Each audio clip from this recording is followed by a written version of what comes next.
अस्सलाम वालेकुम everyone and welcome back to my YouTube channel CSS blueprint with Syeda Umaima.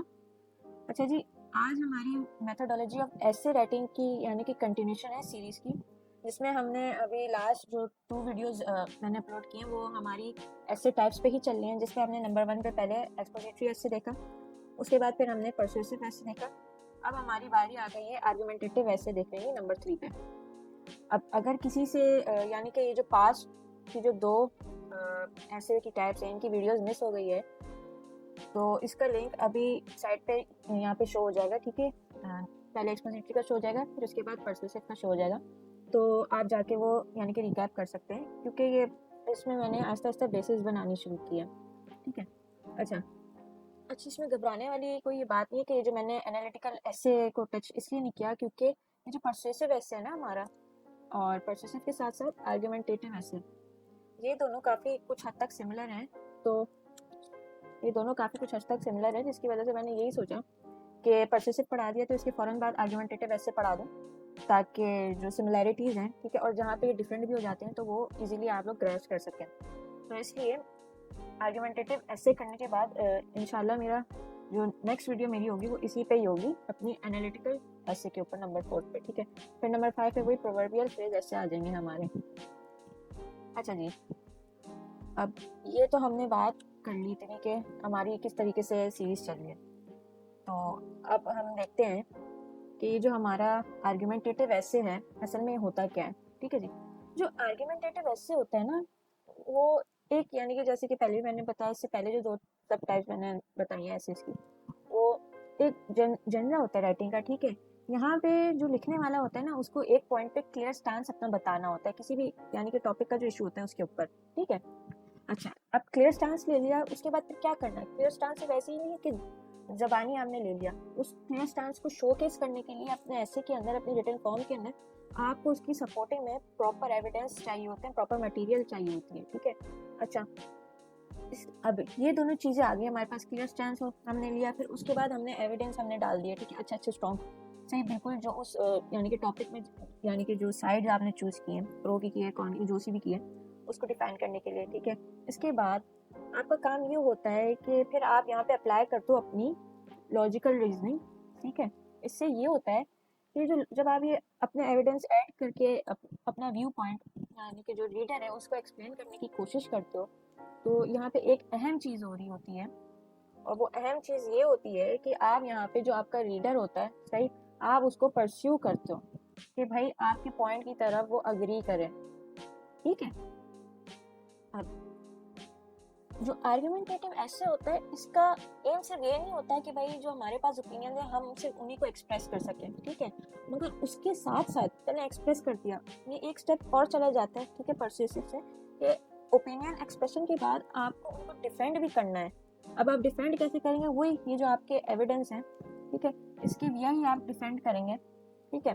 अब evidence आपके कब आएंगे? जब आपके पास प्रॉपर रिसर्च होगी, ठीक है, आपने रिसर्च की भी होगी मटेरियल के ऊपर, जब रिसर्च की भी होगी तो आपकी उसकी ऊपर एक स्ट्रॉन्ग ग्रेफ्स पड़ी हुई होगी, जिसकी वजह से आपके सारे लॉजिकल उससे रिलेटेड जो क्वेरीज होंगी वो क्लियर होंगी, ठीक है। जब ये सब क्लियर होंगी तो जब आप लिखेंगे तो उसमें आपकी जो मटेरियल जो आप लिख के आएंगे उसमें आपकी प्रॉपर क्लैरिटी शोकेस हो रही होगी, ठीक है। ये तो ब्रीफ सा मैंने बताया कि आर्गुमेंटेटिव ऐसे होता क्या है ऊपर ऊपर से। अब जरा इसके अंदर जाके थोड़ा देखते हैं कि इसकी कितनी टाइप्स हैं टोटल। अगर हम ज़रा यहाँ पे गौर करें तो आर्गुमेंटेटिव ऐसे की टोटल 3 टाइप्स होती हैं, ठीक है। सबसे पहले आपके पास आ जाता है क्लासिक आर्गुमेंटेटिव ऐसे, फिर टोलमैन, फिर रोजेरियन।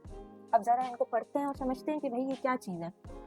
जो आपकी जो क्लासिक आर्गुमेंटेटिव ऐसे की जो यानी कि सब टाइप होती है, वो सबसे ट्रेडिशनल स्ट्रक्चर होते हैं जिसमें आपके आर्गुमेंटेटिव ऐसे में, ठीक है। ये अब इसमें क्या हो रहा होता है? इसमें ये होता है कि सबसे पहले जो है ना, राइटर अपने इशू को इंट्रोड्यूस कराते हैं, ठीक है। उसके बाद वो सिंपल उसके ऊपर अपने आर्गुमेंट प्रेजेंट करते हैं, जो उसने जो स्टांस ली हुई होती है। उसके बाद जो उसके आर्गुमेंट्स के अगेंस्ट जो अपोजिंग पॉइंट ऑफ व्यू मौजूद होता है उनको एक्नॉलेज करता है, और फिर जो यानी एक्नॉलेज जब आपने अपोजिंग पॉइंट ऑफ व्यू कर लिया, उसके बाद फिर आप उसके अगेंस्ट जस्टिफिकेशन प्रोवाइड करते हैं।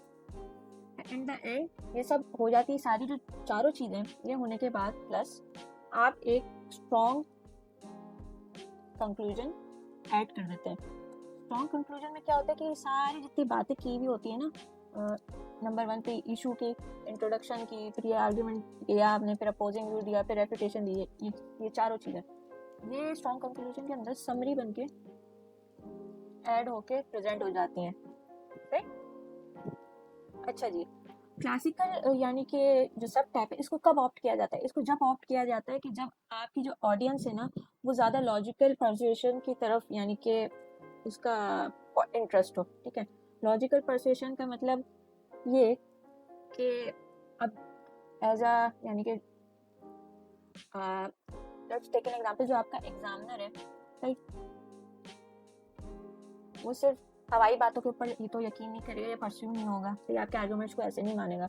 उसके लिए आपको उसको प्रॉपर मटेरियल प्रोवाइड करना होगा, मटेरियल इन अ सेंस कि आपको उसको स्ट्रॉन्ग डाटा देना होगा अपने पॉइंट्स को एंड अपने आर्ग्यूमेंट्स को डिफाइन करने के लिए, ठीक है। ये हो जाती है आपकी लॉजिकल परसुएशन। अच्छा जी, अब सेकंड पॉइंट की तरफ अगर सब टाइप की तरफ अगर हम आए, तो जो टॉलमन है, टॉलमन सब टाइप क्या कहती है? टॉलमन सब टाइप कहती है कि भाई इसका जो फोकस होता है ना वो आर्ग्यूमेंट्स को डिफरेंट कंपोनेंट्स में ब्रेक डाउन करने का होता है, ठीक है। मल्टीपल उसमें ब्रेक डाउन कर देते हैं। अब यहाँ पे भी यही बात की गई। अब जरा कंपोनेंट्स को देखते हैं जिनमें यानी कि आर्ग्यूमेंट्स हमारे ब्रेक डाउन हो रहे होते हैं।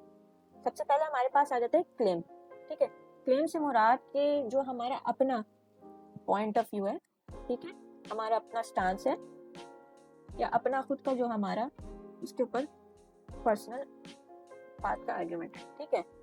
इसके बाद ग्राउंड्स, ग्राउंड से सिंपल मुराद एविडेंस, इसको सपोर्ट, इस ऊपर वाले को सपोर्ट करने के लिए क्या क्या आपके पास एविडेंस या क्या क्या डेटा मौजूद है। नंबर थर्ड पे आपके पास आ जाता है वारंट। वारंट से मुराद ये है कि ये जो आपका जो क्लेम और ग्राउंड्स के दरमियान का जो कनेक्शन, जो चीज बनाती है, ठीक है, उसको हम एनालिटिकल रीजनिंग कहते हैं या लॉजिक भी, सही। जो ये कनेक्शन, ये ब्रिज इन दोनों के दरमियान बनाती है ना, वो वारंट होती है, ठीक है। अच्छा जी, इसके बाद फिर आपकी आ जाती है banking, rebuttal and qualifier. Banking, rebuttal and qualifier से मुराद जो इसका मतलब ये है कि अब आपने ये पूरा क्लेम एंड ग्राउंड बना लिया, अब इसको आप फर्दर प्लस और सपोर्ट करने के लिए, मोर सपोर्ट करने के लिए डिफरेंट एविडेंस और प्रोवाइड करेंगे, एक्स्ट्रा स्मॉल, ठीक है। अच्छा, ये टॉलमन कब जो सब टाइप है ये यूज होती है जब जो यानी कि टॉपिक के अंदर जो इश्यूज हैं वो इंतहाई कॉम्प्लेक्स एंड नुआंस्ड है, ठीक है, यहाँ पे लिखा हुआ है। अच्छा, नंबर थर्ड पे हमारे पास आ जाती है रोजेरियन, ठीक है। अच्छा, रोजेरियन की जो अप्रोच है ना वो ऊपर की जो दो क्लासिक और टॉलमन इनसे थोड़ी डिफरेंट है। डिफरेंट इन द सेंस ये है कि रोजेरियन सबसे पहले ये काम करती है कि जो ऑपोजिट का जो व्यू पॉइंट है ना, आपके अगेंस्ट जो आर्ग्यूमेंट यानी कि आपका जो पॉइंट ऑफ व्यू है, ठीक है, या आपका जो स्टांस है, उसके जो अगेंस्ट में यानी कि अपोजिंग स्टांसेस है ना, पीओवी पॉइंट ऑफ व्यू को पहले उसको डिस्कस करती है, ठीक है। इसके बाद ये एक और यानी कि यहाँ पर डिफरेंस इन अबव जो टाइप्स है उससे ये आ जाता है कि ये इन दोनों जो हमारी स्टांसेस है ना, ये वाली और ये वाली, इन दोनों के दरमियान एक कॉमन ग्राउंड सही जो होता है वो बनाने की कोशिश करती है, ठीक है, सही। अच्छा जी, ये जो यानी कि हमारा सब टाइप है, ये उस वक्त इस्तेमाल किया जा सकता है कि जब जो टॉपिक है वो थोड़ा इमोशनली चार्ज्ड या डिवाइसिव इश्यूज हैं इसमें, सही। अब इतना हमने यानी कि अभी तक देखा कि बेसिक सी डेफिनेशन देखी आर्गुमेंटेटिव ऐसे की कि क्या है, थोड़ा सा उसको डिस्कस किया, फिर टाइप्स देखी। इसके बाद हमारे पास जो आर्गुमेंटेटिव की जो इंपॉर्टेंट क्वालिटीज हैं जो उसके अंदर मौजूद होनी चाहिए वो ज़रा हम देखते हैं। वो ये है कि सबसे पहले नंबर 1 पे आपके पास आ जाता है फोकस्ड आर्ग्यूमेंट्स, ठीक है। फोकस्ड आर्ग्यूमेंट से मुराद सिंपल, अब जैसे कि परसुएसिव पे भी हमने लास्ट में पढ़ा था, वो ये था कि भाई 1 paragraph is equals to 1 central idea, ठीक है। यहाँ पे भी यही बात मैंने लिखी है कि stick to one main point at a time, avoid being scattered, सही। अब इसकी सिंपल अप्रोच ये कि जब एक पैराग्राफ आप कर रहे हैं, ठीक है, आपने स्टार्ट किया लिखना, उस सिंपल एक पैराग्राफ के अंदर सिर्फ एक सेंट्रल आइडिया होना चाहिए, एक कंट्रोलिंग आइडिया होना चाहिए, एक सिंपल बात की गई हो। सही है। अगर आप एक ही पैराग्राफ में मल्टीपल चीज़ें घुसा देंगे, ठीक है, तो वहाँ पे काफ़ी प्रॉब्लम आ जाती है। फिर वो एग्जामिनर को भी समझ नहीं आता कि जो यानी कि राइटर जो मुझे लिख के दे रहा है वो क्या बात कर रहा है, किस चीज़ के ऊपर एक सर्टेन पैराग्राफ बात कर रहा है। ठीक है। इसके बाद आपका जो सेकंड पॉइंट पे है वो ये है कि क्लियर स्टेटमेंट्स होती हैं आर्गुमेंटेटिव ऐसे में। सही। वेग क्लेम्स नहीं होते। सही। जो थीसिस और आर्गुमेंट्स होते हैं वो प्रिसाइज होने चाहिए, टू दी पॉइंट होने चाहिए और हवाई बातें नहीं होनी चाहिए। इसके बाद इनके अंदर एविडेंस बेस्ड सपोर्ट होता है। ठीक है। यहाँ पे वो टॉपिक्स पिक करें। सही है। सबको यही एडवाइस है कि जिस पे आपके पास सॉलिड एविडेंसेस, उसके साथ साथ उनकी अंडरस्टैंडिंग और उनकी कनेक्शंस जो यानी कि टॉपिक के अंदर मल्टीपल सब प्रॉम्प्ट्स होती हैं या सब टॉपिक्स होते हैं छोटे छोटे जो आपस में इंटरलिंक होते हैं, उनकी इंटरकनेक्टेडनेस को अगर आप समझ लें तो तब आप ये टॉपिक ऑप्ट करें। ठीक है। एविडेंस भी होने चाहिए साथ में। अच्छा, फिर फोर्थ पे आपकी जो आर्गुमेंटेटिव एसेज होते हैं वो सबसे ज़्यादा वो अच्छे माने जाते हैं जो रिसर्च ड्रिवन हो, जिसके अंदर फुली जब आप लिख रहे हो ना तो आपकी लिखने वाली अप्रोच में शो हो रहा हो बाकायदा कि आपको इस टॉपिक के ऊपर थॉरो रिसर्च है। ठीक है। और जब थॉरो रिसर्च होगी तो आपका जो स्टैंस होगा ना वो खुद ब खुद ही स्ट्रॉन्ग होता चला जाएगा। ठीक है। ये एग्जामिनर को क्लियर कट शो हो जाता है। इसके बाद लॉजिकल फ्लो होना चाहिए आइडियाज का। ठीक है। From point A to point B and then point C. ठीक है। ये चीज़ ना बहुत ज़रूरी होती है। जो आपका जो लॉजिकल फ्लो ऑफ आइडियाज होता है ना, इस तरीके से आप ये समझ लें कि एक आप ऐसे जो है ना ऐसे एक तरीके की स्टोरी होती है जो आपने एक स्टार्टिंग पॉइंट होता है उसका एक एंडिंग पॉइंट होता है। अब पता चला कि कोई स्टूडेंट है जिसने एंडिंग पॉइंट पहले लिख दिया स्टार्टिंग पॉइंट बाद में लिख दिया, तो पता है कितनी प्रॉब्लम हो जाती है। इस बात का ये भी होता है पेपर्स में कि स्टूडेंट घबरा के ये भी हरकत कर देते हैं। अब यहाँ पे वही लॉजिकल फ्लो में बात की गई, every paragraph should lead to the next in a cohesive and logical manner. अच्छा, अब इसको जरा सुनिए कि ये यहाँ पे ये बोलना चाह रहा है कि जब आप एक पैराग्राफ से दूसरे पैराग्राफ की तरफ जा रहे होते हैं ना तो वहाँ पे आपका इस्तेमाल होता है ट्रांजिशनल वर्ड्स का, जो आपको एक स्मूथ यानी कि ट्रांजिशन या उसके अलावा चेंज दिखाती है। ठीक है। एक पैराग्राफ से दूसरे पैराग्राफ की तरफ या एक पॉइंट से दूसरे पॉइंट की तरफ। अच्छा जी, ये जो ट्रांजिशनल वर्ड है ना, इंशाल्लाह इसके ऊपर भी आगे एक क्लास होगी जिसके ऊपर हमें इसको डिफरेंट यानी कि जितने भी ऐसे हैं पांचों इनके डिफरेंट ट्रांजिशन वर्ड्स होते हैं उनके ऊपर बात करेंगे। फिर ट्रांजिशन वर्ड जो पैराग्राफ के अंदर इस्तेमाल होते हैं और उसके अलावा पैराग्राफ्स के दरमियान में इस्तेमाल होते हैं उनके ऊपर भी इन डेप्थ बात करेंगे। तो परेशान नहीं होइएगा, इसके ऊपर भी पूरे यानी कि एक क्लास होगी। इसके बाद लास्ट में वही स्ट्रॉन्ग कंक्लूजन होनी चाहिए।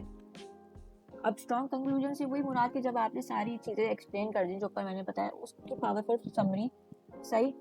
उसके साथ साथ अब आपकी जो पोजीशन है उसी समरी के अंदर मेंशन होनी चाहिए और उस पोजीशन की इम्प्लीकेशन या इम्पैक्ट है वो भी मौजूद होने चाहिए। तो ये आपको एक बहुत ही स्ट्रॉन्ग कंक्लूजन प्रोवाइड करता है। अब इसके बाद हम आर्गुमेंटेटिव ऐसे के स्ट्रक्चर को देखेंगे। सही।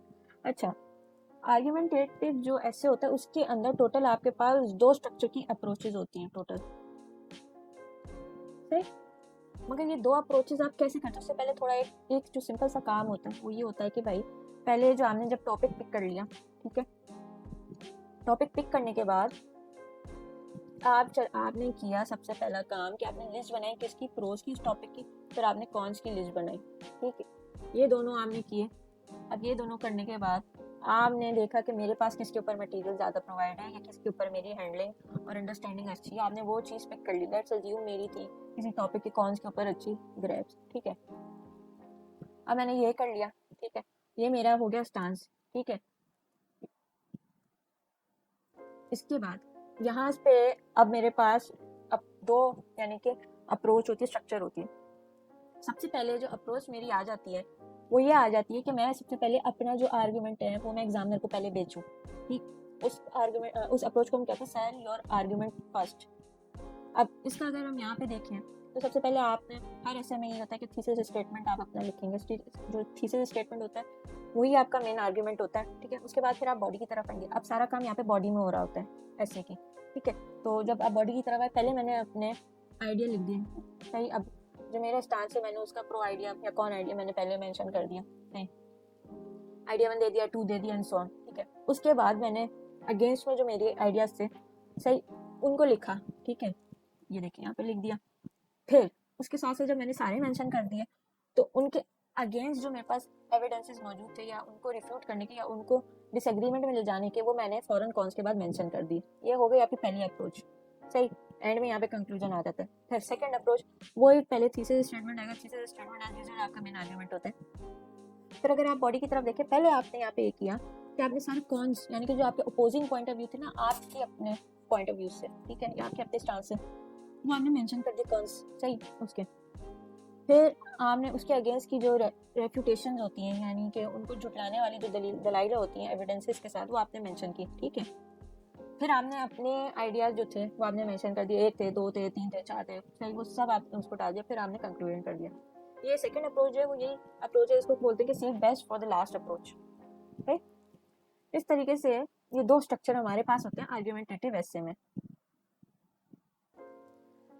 इसके बाद हमारे पास आ जाते हैं कुछ यानी कि पॉइंट्स हैं जिससे कोई भी स्टूडेंट जो है वो बहुत ही आसानी से कहना चाहिए कि जो आर्गुमेंटेटिव टॉपिक्स होते हैं उसको पेपर के अंदर अगर वो गिवन है तो उनको आइडेंटिफाई कर सकते हैं। Number 1, clarity of position. सही, अब एक ऐसा टॉपिक हो जो जब वो टॉपिक प्रोवाइड करेगा एग्जामिनर तो उसको आपको ना साफ आराम से पता चल जाएगा कि इसके ऊपर मैं पोजीशन किस तरीके से ले सकता हूँ। सही, अब एक मेरे पास एग्जाम्पल यहाँ पे ये है ऐसे की। ठीक है, और ये बनती है कि इकोनॉमिक ग्लोबलाइजेशन, सही, अबू और a threat to national security। अच्छा जी, अब यहाँ पे अगर आप इस जो टॉपिक है, सही एग्जाम्पल टॉपिक, इसको अगर आप गौर से पढ़ेंगे समझेंगे तो आपको आराम से अंडरस्टैंड हो जाएगा कि आप कहाँ पे अपने पर्सनल उससे कहाँ पे आप पोजीशन यानी कि स्टांस लेंगे।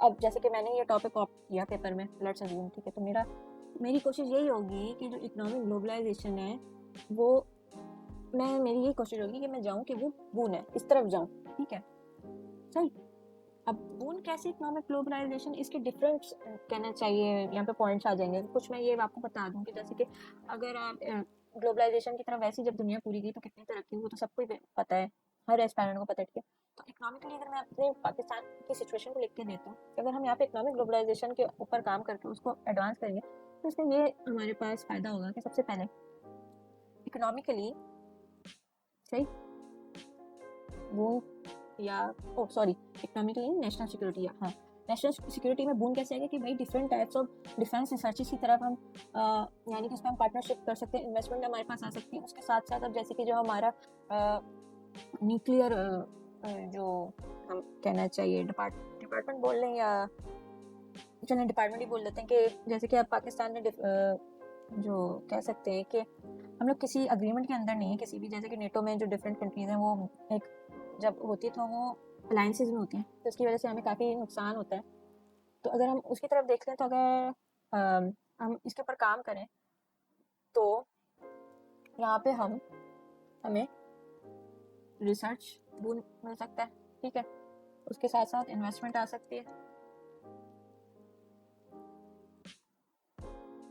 फर्दर मोर इस तरीके से आप आगे लिखते चले जाएंगे डिफरेंट पॉइंट। ठीक है, क्लियर पोजीशन मुझे पता है, सही।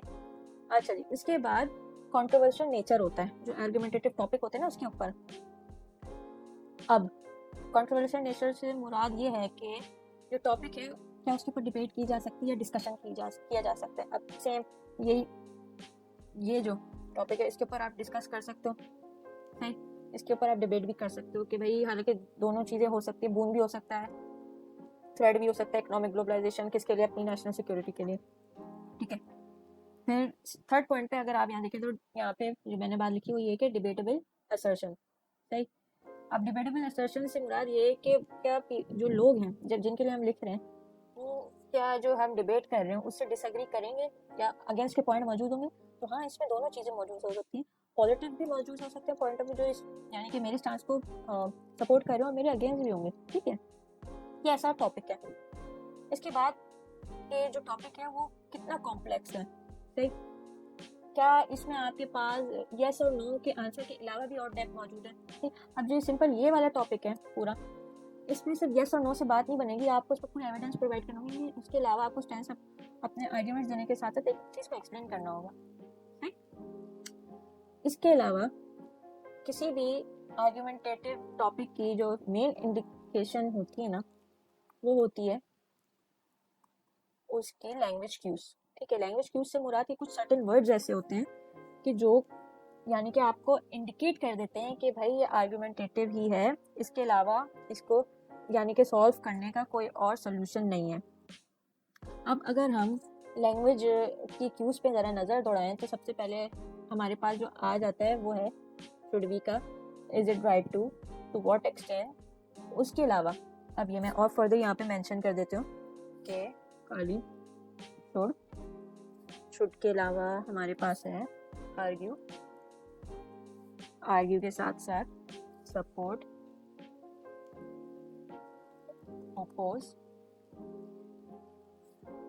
और डिफेंड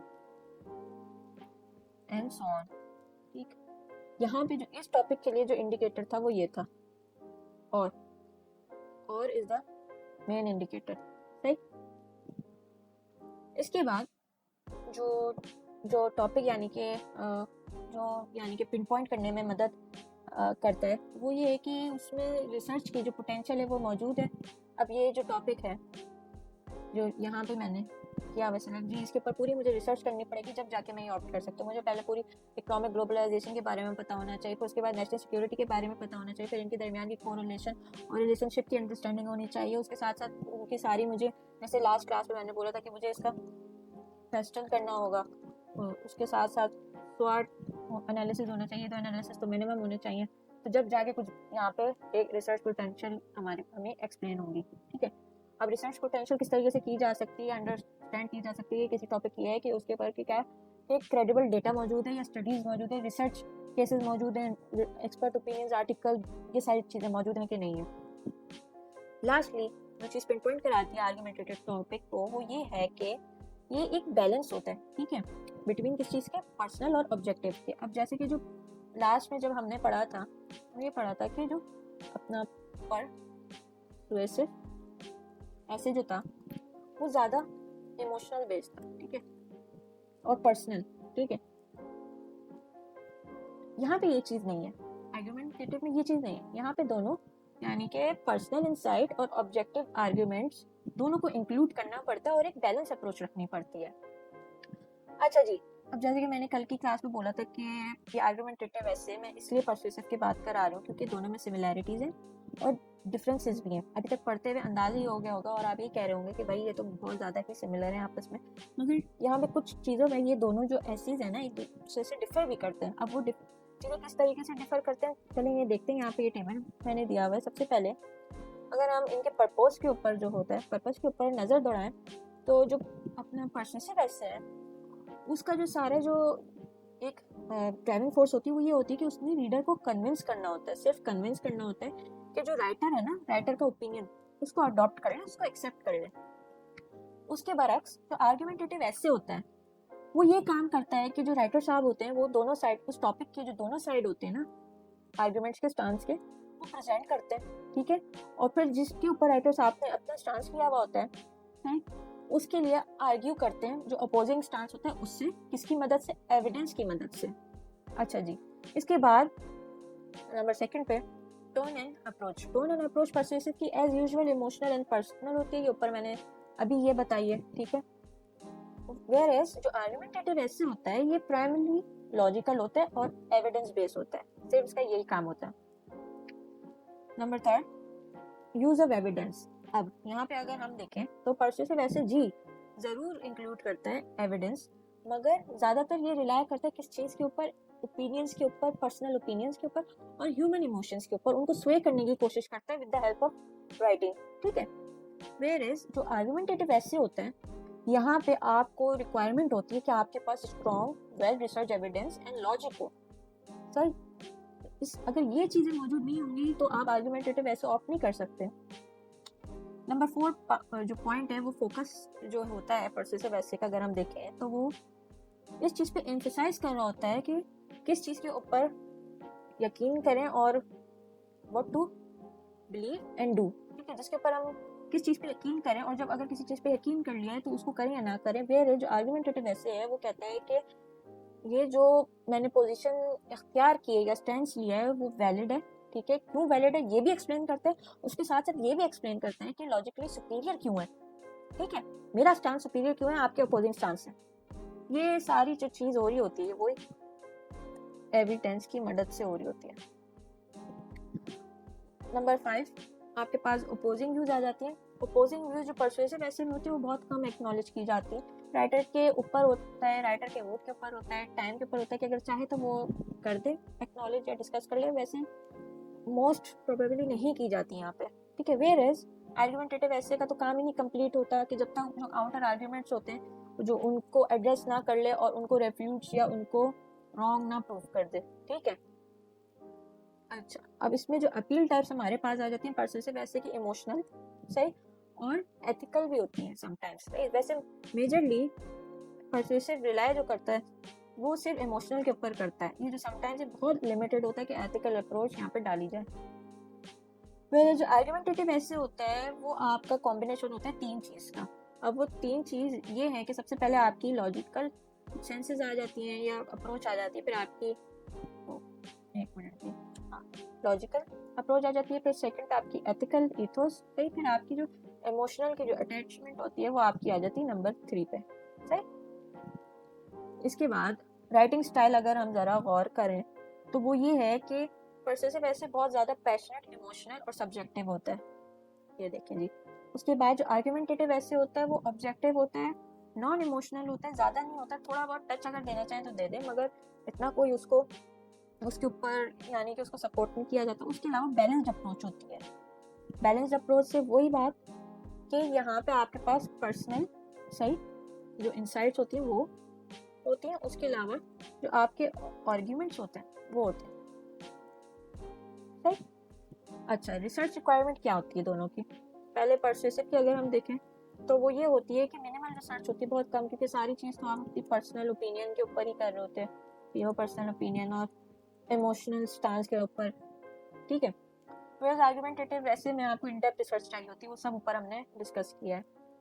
अच्छा जी, अब इसका स्ट्रक्चर देखें तो जो परसुएसिव ऐसे का होता है वो फ्लेक्सिबल होता है और लेस फॉर्मल होता है। ऐसा इतना कोई खास इसमें फॉर्मेलिटी की जरूरत नहीं होती, फॉर्मल वर्ड्स की और फॉर्मल चीज़ों की, सही। वेयर जो आर्गुमेंटेटिव ऐसे होता है ये ज़्यादातर जो होता है ना आपको जब यानी कि यूसेज में नज़र आता है कि जब रिसर्च बेस्ड कोई आर्टिकल या कोई ऐसे वगैरह चीज़ें लिखनी होती है, और बीइंग एन एस्पायरेंट हमने एक रिसर्च बेस्ड ऐसे ही लिख के आना होता है पेपर में कि जो एग्जामिनर को सोए करे, जिससे आपको 40 नंबर मिल जाए और आप पास हो जाए, ठीक है। अभी बेयर मिनिमम पास होने की बात हो रही है, सही। वही follows a specific academic structure, सही, वही थीसिस, बॉडी, रेपुटेशन, कंक्लूजन, जो 3 टाइप्स हमने ऊपर पढ़ी हैं, जिसमें आपकी क्लासिकल आ जाती है टाइप, सही, आर्गुमेंट ऐसे के स्ट्रक्चर की, फिर टॉलमैन और फिर आपकी रेडियन, फिर लास्टली क्रिटिकल थिंकिंग यहाँ पे कैसे की जा रही होती है। जो परसुएसिव ऐसे है एज यूजुअल जब वो आपके पर्सनल ओपिनियन और इमोशनल पे बेस होगा तो उसमें बिल्कुल ये एक जहन में पॉइंट आया होगा कि भाई कम फोकस होगा डिपेंड पे और एनालिसिस पे। वेयर इज जो आर्गुमेंटेटिव ऐसे है उसके ऊपर स्ट्रॉन्ग एम्फेसिस होगा किस ये आपके एनालिसिस पे, रिबटल पे एंड रीजनिंग में, क्योंकि सारी वही बात आ गई कि इसका जो आर्गुमेंटेटिव है ये एविडेंस बेस ऐसे अगर आप इसे बोल दें तो कोई गलत बात नहीं होगी, ठीक है जी।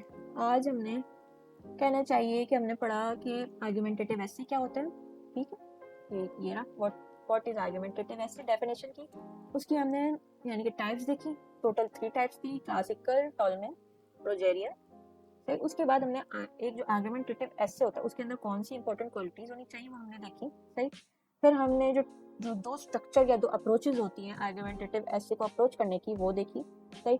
इसमें नंबर 1 पे आपके पास आ जाती है सेल योर आर्गुमेंट्स फर्स्ट, फिर सेकंड पे आ जाती है save best for the last, sorry, ठीक है। इसके बाद फिर हमने यानी कि स्टेप्स देखे कि जिनके थ्रू हम पेपर के अंदर आर्गुमेंटेटिव ऐसे का जो टॉपिक होता है, जो टोटल 8 टॉपिक दिए जाते हैं उनमें से जो एक अगर हो फिर उसको कैसे हाईलाइट करके हम अटेम्प्ट करें। एंड लास्टली हमने परसुएसिव ऐसे एंड आर्गुमेंटेटिव ऐसे की कंपैरिजन देखे, उनके डिफरेंसेस देखे, राइट। क्योंकि अभी तक तो सिमिलैरिटीज तो हम दोनों की पढ़ चुके हैं, इससे जो यानी कि कहना चाहिए था वेडनेसडे की क्लास में हमने परसुएसिव ऐसे किया, आज फ्राइडे है तो आज हमने आर्गुमेंटेटिव ऐसे किया। तो मैंने जो बात बोली थी कि मैं परसुएसिव करवाने के बाद आर्गुमेंटेटिव करूँगी, इसीलिए बोली थी कि मैं आपको डिफरेंसेस इनके समझा सकूँ, राइट। तो आज सिर्फ हमने यही थोड़ा सा ही पढ़ाया, ज़्यादा कुछ नहीं किया इसमें, और बहुत ही लाइट से ये टॉपिक था, और कहना चाहिए इजीली आपको भी हजम हो जाएगा, क्योंकि ये एक तरीके से यही परसुएसिव के ऊपर ही आगे एडवांस इसकी एक्सटेंशन हमने बनाई, इसको समझने की कोशिश की, ठीक है। तो अभी तक हमने कहना चाहिए कि एक्सपोजिटरी ऐसे कर लिया, परसुएसिव ऐसे कर लिया, आर्गुमेंटेटिव ऐसे कर लिया। अब इंशाल्लाह ताला जो मंडे की क्लास होगी, जो मंडे में वीडियो आएगी, उस पर मेरा फोकस होगा इंशाल्लाह कि हम एनालिटिकल ऐसे करें, फिर उसके बाद प्रोवर्बियल फ्रेज ऐसे करें। जब ये दोनों हो जाएंगे तो फिर हम नेक्स्ट जो होगा पार्ट 4 उसकी तरफ मूव करेंगे, ठीक है। वो मैं भी नहीं बताऊंगी कि क्या पढ़ेंगे इसके बाद, क्योंकि उसके ऊपर मैं अभी काम कर रहा हूँ, ठीक है।